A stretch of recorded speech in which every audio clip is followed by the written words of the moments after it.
A paz do Senhor, meus irmãos e irmãs, tudo bem com vocês? Bom, estamos aqui para dar continuidade às profecias de Daniel. No último vídeo nós falamos, sobre o capítulo 2 de Daniel, onde Nabucodonosor ele teve um sonho com uma estátua. E ali a gente viu que essa estátua traz uma mensagem muito reveladora de Deus sobre os impérios da Terra, os grandes impérios da Terra, aqueles que exerceram muita influência e que dominaram sobre outros reinos. Então foi a época daqueles impérios exercerem o seu domínio. Na visão agora de Daniel capítulo 7, Daniel ele também vai ter uma visão, um sonho, onde ele vai ver 4 animais. E vamos observar então no livro do profeta Daniel, no capítulo 7. Nós não vamos ler tudo para ganhar tempo, para o vídeo ficar bem mais objetivo, mas vocês podem observar essa leitura em casa depois com mais calma. Tá? Daniel ele teve uma visão onde de um mar, os ventos estavam agitando as águas, e dessas águas saíram 4 animais. O mar ele tem, em linguagem profética, o significado de povos, línguas, nações, ou seja, muitos povos, línguas e nações. E os ventos que agitavam aquele mar, ali revelou, saindo do mar, 4 animais. E esses 4 animais têm característica muito importante também. A gente observa, vamos ler aqui Daniel 7, Daniel 7, versículo 4. Daniel 7, versículo 4 começa a falar do primeiro animal. E diz assim: O primeiro era como leão e tinha asas de águia. Enquanto eu olhava, foram-lhe arrancadas asas e foi levantado da terra e posto em 2 pés, como homem, e foi-lhe dada mente de homem. Esse primeiro animal, a gente observa que ele tem essa característica de leão. E quando a gente observa o leão é símbolo da Babilônia. E ele tinha 2 asas. Interessante também que Nabucodonosor, ele teve um período que ele ficou pastando como animal. Ele não tinha mais a mente dele, ele estava sofrendo ali uma doença, eu não me lembro agora qual é o nome científico, mas era algo lícan, alguma coisa. E ele ficou ali agindo como um animal. E até o momento em que ele reconheceu Deus como Senhor e Criador de tudo, ele ficou dessa forma. Quando ele reconheceu, foi-lhe devolvida a mente dele. E o arrancar das asas do leão, justamente é o período em que o leão perdeu seu poder. E ele ficou pastando. Quando ele reconheceu a grandeza de Deus, ele foi colocado com a mente de homem de volta. Então o leão colocado sobre 2 pés e lhe dado mente de homem. Existem também alguns achados arqueológicos que mostram a figura do leão em Babilônia, como símbolo da Babilônia. Eu vou ver até se eu consigo algumas para colocar aqui, para os irmãos verem no vídeo. Tem na parede do palácio de Nabucodonosor a menção ao leão. Então, se a gente pega esse leão, que é o primeiro animal, a gente já consegue uma relação direta com a estátua, a cabeça de ouro. A cabeça de ouro, na visão de Nabucodonosor, do sonho da estátua, era a Babilônia. Então a gente já consegue ligar o primeiro animal com a cabeça da estátua, que era a cabeça de ouro.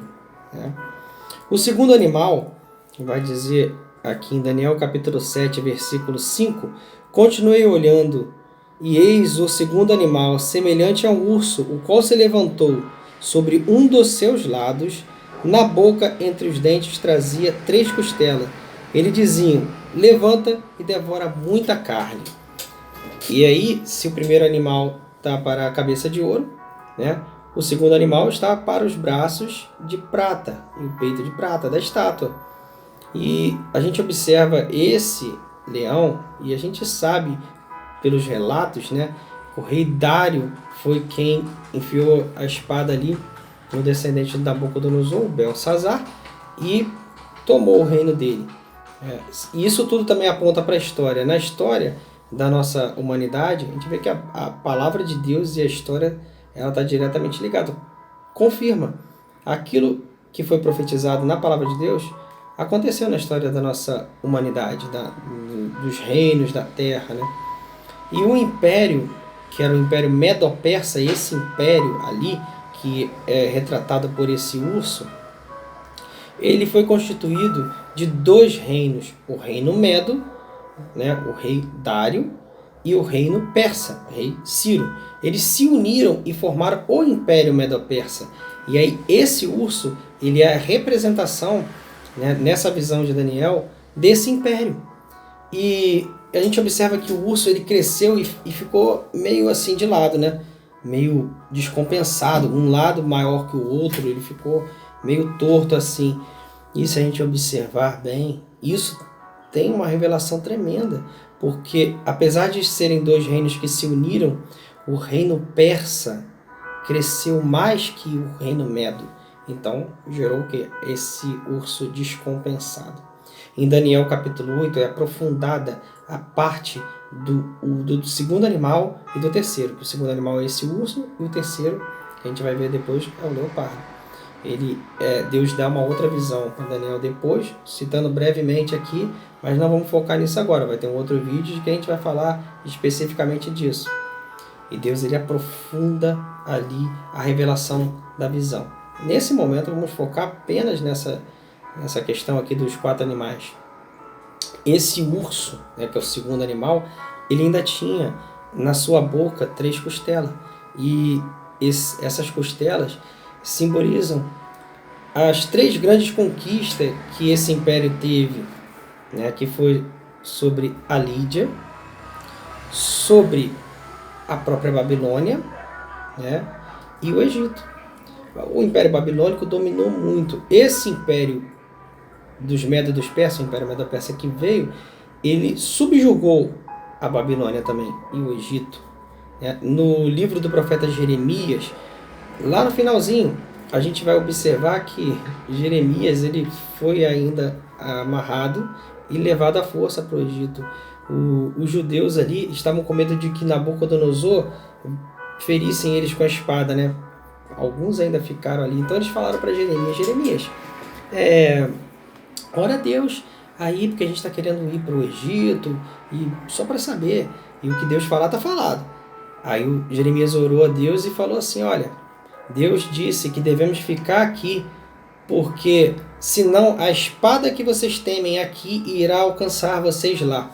Aí esses judeus olharam ali assim, Jeremias, bom, mas tá bom, Deus falou, mas vamos assim mesmo. Aí desobedeceram o que o profeta disse, amarraram Jeremias e levaram Jeremias à força para o Egito. E eles foram para o Egito. Né? Nabucodonosor alcançou eles lá no Egito também. É só um detalhe aí que isso está no... O Nabucodonosor ele foi atrás deles no Egito. Né? Então, o Egito também foi dominado. E era uma grande conquista, porque o Egito era um grande império. Então, por Nabucodonosor ele já foi dominado.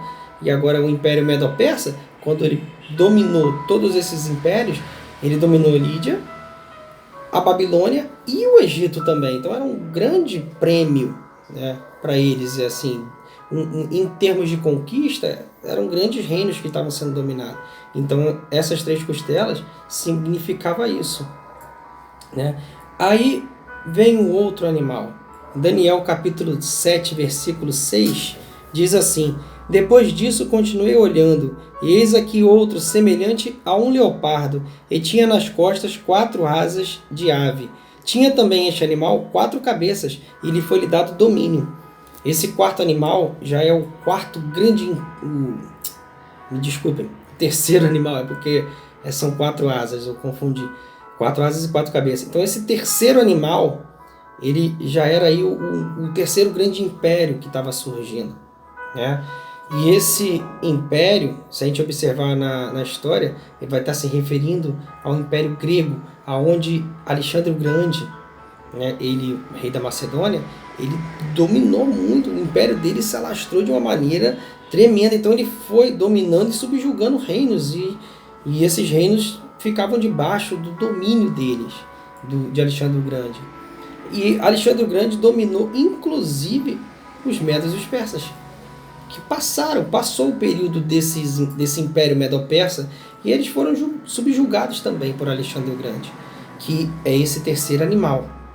Esse terceiro animal, a gente observa que ele tem 4 asas e 4 cabeças, e é semelhante a um leopardo. Por que isso? Se a gente observa o leão, ele tinha 2 asas. Nabucodonosor foi um grande conquistador, né? E as asas, na velocidade da conquista, ele conquistou muito. Agora, o leopardo, que tem 4 asas, ele conquistou muito mais, e se expandiu muito mais, subjugou muito mais, ou seja, a velocidade de conquista era muito maior. Isso a gente vê na história. Alexandre o Grande, ele foi um grande conquistador. E 4 cabeças. As 4 cabeças apontam para 4 generais de Alexandre o Grande. Por quê? Se a gente observar, olha as figuras que Deus passou para Daniel e o que aconteceu na história da humanidade. Hoje a gente tem todo esse material aí para consultar. O Alexandre o Grande, quando ele morreu, que morre, todo mundo morre um dia. O império dele, toda essa conquista que ele teve, foi dividida para os seus 4 generais. Cassandro, Lisímaco, Ptolomeu e Seleuco. São os 4 generais de Alexandre o Grande. Então aquele império todo que ele dominou, ele foi dividido em 4 partes, 4 cabeças do leopardo. Isso tudo revelado a Daniel, através dessas visões. Esse foi o terceiro animal. E havia também o 4º animal, Daniel capítulo 7, versículo 7. Depois disso, eu continuava olhando nas visões da noite, e eis aqui o 4º animal, terrível, espantoso, sobremodo forte, o qual tinha grandes dentes de ferro. Ele devorava e fazia em pedaços, e pisava aos pés o que sobrejava. Era diferente de todos os animais que apareceram antes dele. Tinha 10 chifres. E esse animal terrível é um outro império que veio também subjugando tudo ali. E quando esse império de Alexandre o Grande foi dividido, esses 4 generais ficaram brigando entre si por poder, por terra. Cada um queria ser mais um que o outro, né? E eles começaram a se enfraquecer. E aí vinha, né, o Império Romano, que é esse 4º animal terrível, é justamente o Império Romano. E a gente observa que, recapitulando aqui, leão está para cabeça de ouro, Babilônia, né? O urso está para braços de prata, né? O leopardo está para o abdômen de bronze. E o 4º animal terrível está para as pernas de ferro. Então a gente observa essa relação direta. E essas visões, essa visão dos 4 animais complementam a visão da estátua. E a visão da estátua também complementa a visão dos 4 animais, porque são informações reveladoras que Deus traz em ambas as visões, que elas são somadas. E aí o entendimento profético aumenta, né? Esse animal foi um que Daniel ele ficou muito impressionado. E podem perceber que os anteriores ele encontrou semelhante, né? Ele diz semelhante a leão, semelhante a urso, semelhante ao leopardo, mas esse 4º animal não tinha semelhança, não tinha nada, ele era tão incrível. E esses 10 chifres, né? Então, Daniel ficou muito abismado com esse 4º animal, né? E ele observou, Daniel capítulo 7, versículo 8. Estando eu a observar os chifres, eis que entre eles subiu outro pequeno, diante do qual os 3 primeiros, três dos primeiros chifres foram arrancados. E eis que nesse chifre havia olhos como de homem, e uma boca que falava com insolência, né? Versículo 9, vamos continuar a leitura aqui, diz assim: Continuei olhando até que foram postos uns tronos, e o ancião de dias se assentou. Sua veste era branca como a neve, e os cabelos da cabeça como pura lã. O seu trono era chama de fogo, e as suas rodas eram fogo ardente. Então depois ele viu ainda aqui que o chifre pequeno, ele falava insolências. E ele teve a visão de tronos, e tinha um ancião de dias, né? E se a gente lê isso aqui, a gente consegue identificar aqui Deus, né? Porque esse último período ele haveria de passar, né? E isso tudo deixou Daniel muito intrigado. E Daniel, ele procurava entender aquilo. No versículo 15 diz assim: quanto a mim, Daniel, o meu espírito ficou alarmado dentro de mim, e as visões da minha cabeça me perturbavam. Cheguei-me a um dos que estavam perto dali e lhe pedi a verdade acerca de tudo isso. Então ele ficou muito abismado na visão dele. Ele foi ali ter a uns varões e ele foi pedir. E esses varões foram explicando para ele sobre tudo aquilo que estava acontecendo, né? Tem aqui no texto também, deixa eu ver aqui, Daniel capítulo 7, versículo 23. Sobre justamente o que mais deixou ele abismado, que é o quarto animal. Daniel capítulo 7, versículo 23. Então ele disse: o quarto animal será um quarto reino na terra. Viu como é que bate? O qual será diferente de todos os reinos. E devorará toda a terra, e pisará os pés e fará em pedaços. Esse é o quarto animal. Daniel capítulo 7, versículo 24, vai falar a respeito dos chifres, trazendo revelações sobre os chifres também. Os 10 chifres correspondem a 10 reis, que se levantarão daquele mesmo reino, do quarto, né? E depois deles se levantará outro, o qual será diferente dos primeiros, que é o chifre pequeno. E abaterá a 3 reis. Isso também está em paralelo com Apocalipse capítulo 17, versículo 12. Apocalipse capítulo 17, versículo 12, diz assim: os 10 chifres que viste são 10 reis, os quais ainda não receberam reino, mas recebem autoridade como reis com a besta durante 1 hora. Tem ligação com Apocalipse. Essa revelação de Daniel, né, são coisas que Deus passou a Daniel ali, mensagens que Deus passou a Daniel, que Daniel registrou, que tem uma soma, né, entre si, da primeira visão da estátua com a visão dos animais, e também tem soma com outros profetas, né? E o apóstolo Paulo, quando fala da volta de Cristo, ele observou a lei, os profetas, né, os apóstolos também da mesma forma, Cristo também, porque Cristo, ele disse: eu não vim revogar a lei e os profetas, eu vim cumprir.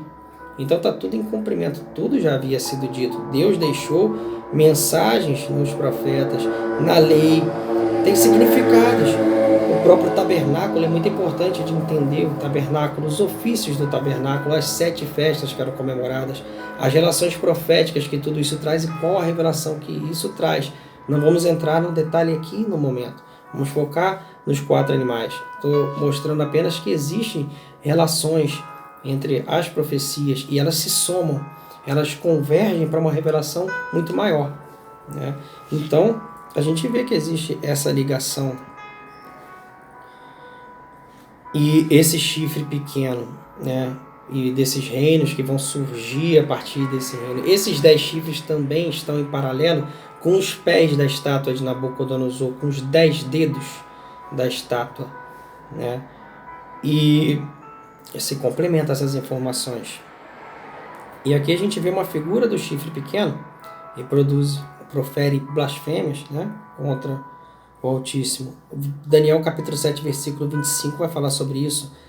Proferirá palavras contra o Altíssimo, magoará os santos do Altíssimo e cuidará em mudar tempos e a lei. E os santos lhe serão entregues nas suas mãos. Isso aqui é muito importante. Por um tempo, 2 tempos e metade de um tempo. Se pegar um tempo, né, 1 ano, 2 tempos, 2 anos, metade de um tempo, meio ano. Totalizando 3 anos e meio.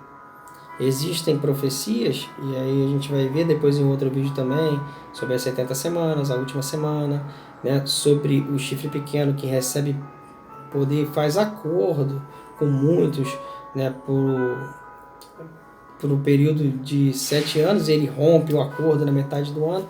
Então esse período são 3 anos e meio.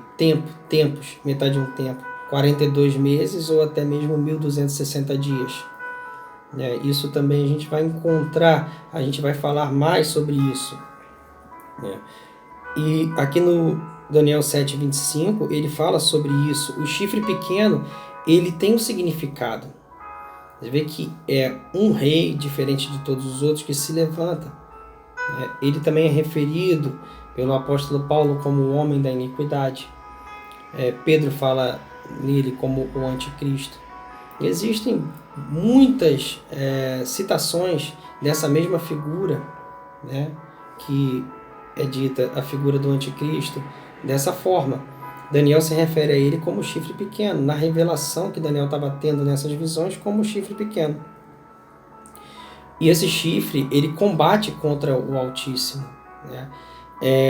E a gente vê que, complementando aqui, voltando para o Daniel 7:13, a gente vai ver que eu estava olhando nas minhas visões de noite, e eis que vi como as nuvens do céu, um como filho do homem, e dirigiu-se ao ancião de dias, e o fizeram chegar até ele. Foi-lhe dado domínio, a glória, o reino, para que os povos, nações e homens, todas as línguas o servissem. O seu domínio é eterno, que não passará, o seu reino jamais será destruído.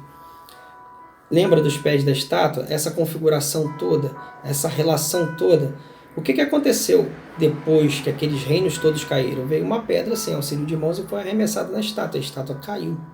Dessa mesma forma, a gente vê aqui, e olha a riqueza maior de detalhes, né, sobre o chifre pequeno. Isso não estava revelado na estátua, mas foi revelado aqui na visão dos animais e se somam, né? E no versículo 25, ele profere blasfêmias, insolências, magoa os santos, persegue, vai ter perseguição, vai ter um período de grande perseguição, né?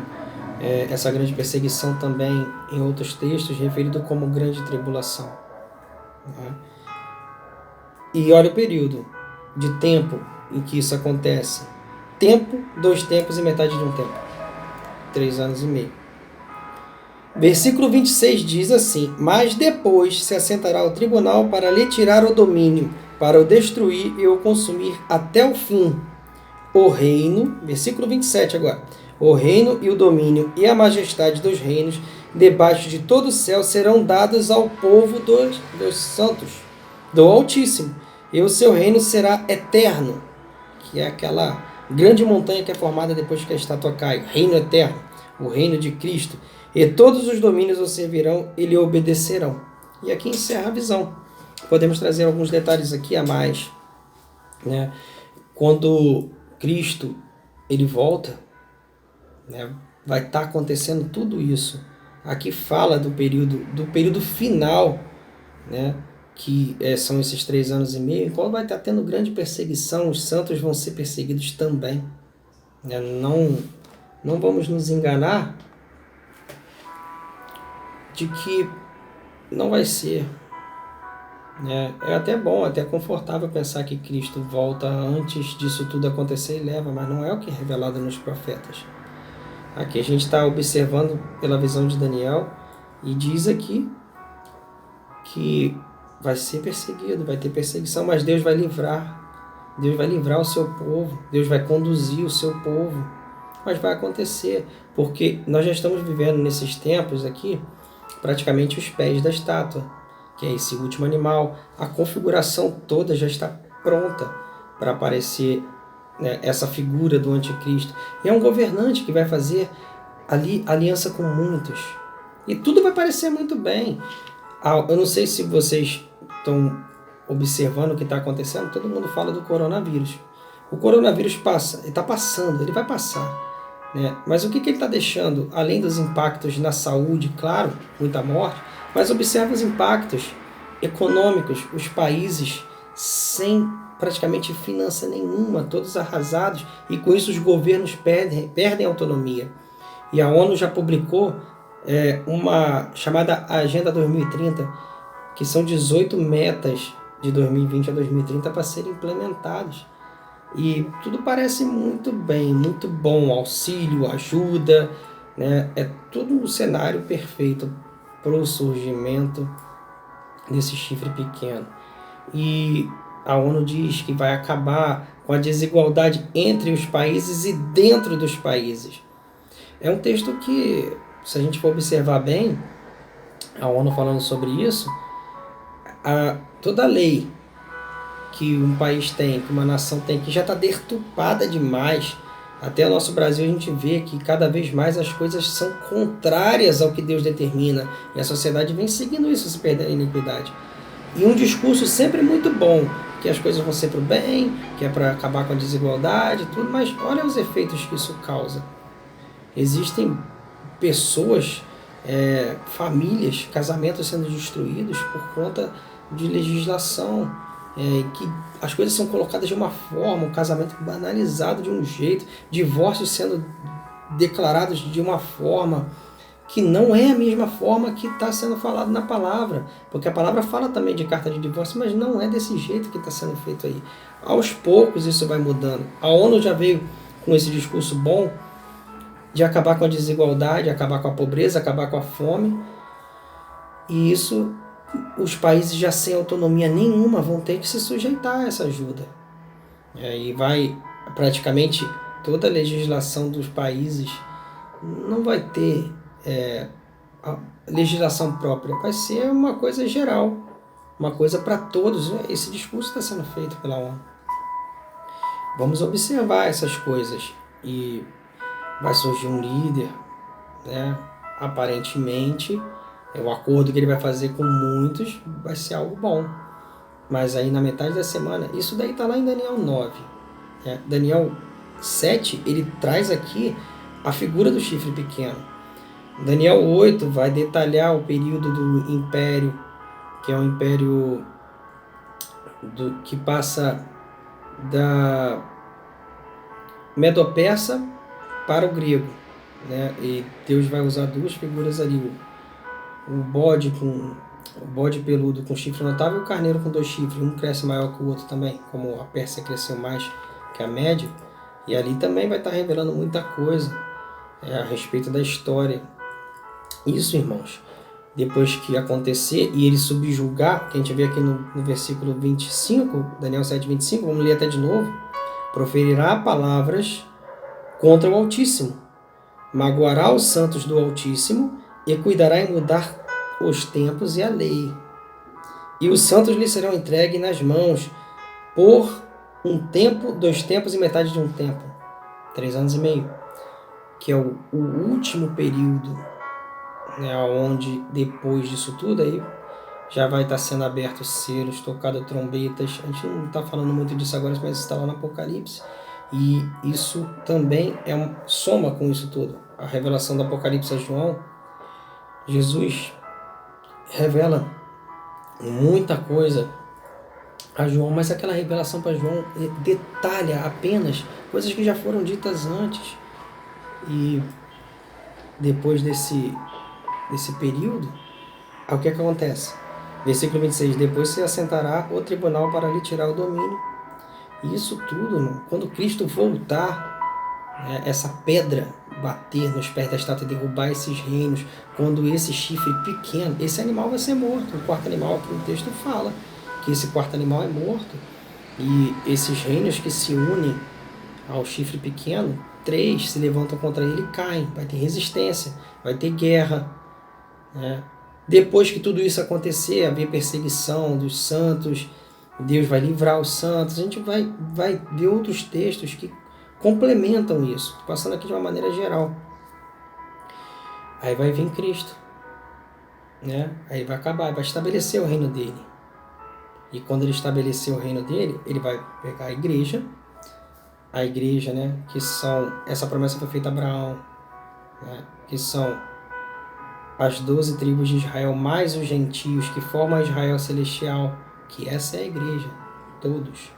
vai casar com Cristo, vai receber a autoridade de julgar e vai voltar e reinar com Cristo. Cristo vai restaurar a terra e reinar com a igreja durante o período conhecido como milênio.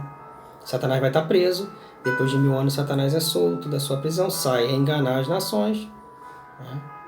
Depois desses 1000 anos, e ele peleja pela superfície da terra. Essa profecia está em Ezequiel 38, para ir contra Cristo e a igreja, que vai estar reinando com Cristo durante esse período. E aí Deus manda fogo do céu e lança no lago de fogo. Ele fica preso no abismo, que não é o lago de fogo, mas ele é lançado no lago de fogo. Quando Cristo volta, a besta e o falso profeta são os primeiros a serem lançados no lago de fogo, e Satanás é preso no abismo. E depois que acontece isso, aí é estabelecido o trono de juízo, o juízo final, o trono branco, aonde vai haver esse julgamento. E o apóstolo Paulo, ele cita em 1 Coríntios, se não me engano, 1 Coríntios 15, que o Filho entregará o reino ao Pai. Esse reino de Cristo, que ele vai reinar por 1000 anos, ele vai entregar ao Pai. E o Pai vai receber o reino do Filho. E aí vai começar a eternidade. Muitos detalhes aqui para se falar nesse vídeo, mas algumas coisas eu já adianto para os irmãos. E essa visão aqui, ela vai trazer esses aspectos do chifre pequeno, vai trazer os aspectos de 3 anos e meio, e isso vai se complementando, irmãos. Em suma, vemos aqui que esses impérios da terra passam, mas vai vir um que não vai passar, um reino eterno, um reino de justiça. O profeta Isaías, durante esse período do milênio, ele fala, ele disserta bem sobre isso. Pedro também, principalmente em 2 Pedro capítulo 3, Pedro fala sobre isso. Ele fala sobre o reino, ele fala como Cristo vai voltar, 2 Pedro 3, se não me engano 10. Ele diz que vai ser dias ali, que ele vai vir como ladrão, mas vai ter estardalhaço, vai ter muito barulho, né? O céu vai estar todo abalado, o firmamento abalado. Cristo, lá em Mateus 24, fala também, logo após a tribulação daqueles dias, né? O sol não dará mais o seu brilho, as estrelas vão cair do firmamento, o céu vai ser abalado, verás um sinal do Filho do Homem, ele vindo em poder e grande glória. Em Apocalipse 19, 11, vai relatar a volta de Cristo também. Isso tudo é uma soma, irmãos. É uma soma. Os profetas, toda essa revelação já existe. E Deus vai apenas testificando e confirmando. E é isso que eu gostaria aqui de compartilhar com os irmãos, né? Sobre a visão dos 4 animais, sobre o que vai se levantar contra Deus, o que vai subjugar, né, as nações, mas que vai vir, né? O reino estabelecido, o reino de Cristo, o reino eterno. E tudo isso vai passar. E isso tudo acontece em etapas. Eu vou encerrar por aqui, irmãos.